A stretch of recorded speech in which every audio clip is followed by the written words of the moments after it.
Why does the gospel emphasize the prayer life of Jesus?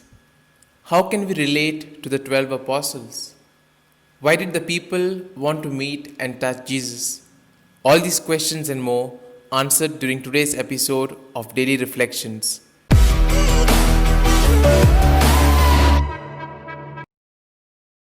In these few verses, Luke summarizes Jesus' way of life: prayer, forming his group of disciples, preaching, and healing. We can prayerfully look at our present life and ask for the freedom and wisdom to achieve a better balance, marked by an openness to ourselves, to friendship, and to those in need. The gospel today emphasizes the importance of prayer. Luke's gospel highlights the centrality of prayer in the life and mission of Jesus. His decisions and choices emerged from lengthy periods of communion with God the Father. He chooses 12 very ordinary people and entrusts to them the task of making his values known to the world.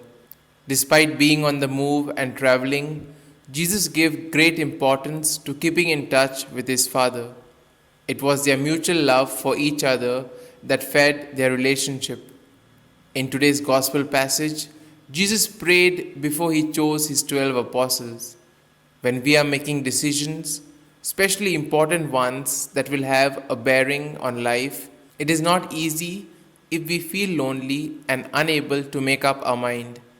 We should always turn to the Holy Spirit for guidance, and we will be supported and guided in our thinking.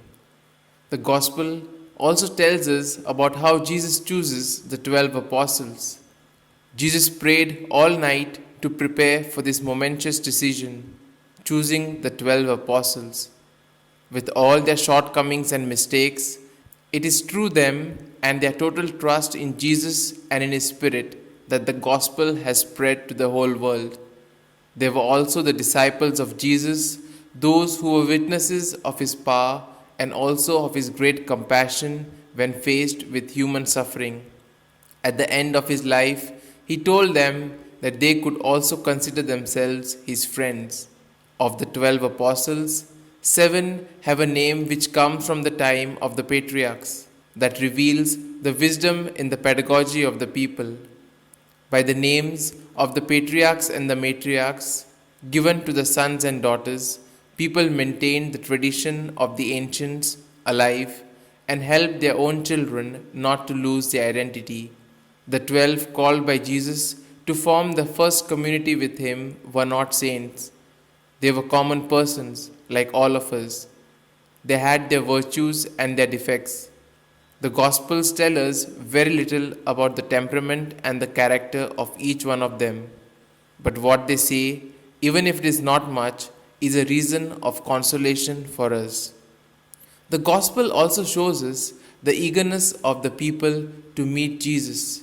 Coming down from the mountain with the 12, Jesus encounters an immense crowd of people who were seeking to listen to His word and to touch Him because they knew that from Him came out a force of life. In this great crowd, there were Jews and foreigners, people from Judea and also from Tyre and Sidon. They were people who were abandoned and disoriented. Jesus accepts all those who seek Him, Jews as well as pagans. This is one of the themes preferred by Luke, who writes for the converted pagans. Here are some points for a personal reflection. As Jesus calls me, what growth does He hope for in me? Am I willing to follow the example of Jesus and give importance to prayer in my life? In which areas of my life do I need healing? In what ways can I touch Jesus? These points can be of great help to reflect on today's gospel. And if you like our reflection, do share the good news of our Lord. Have a good day, and may God bless you all. Amen.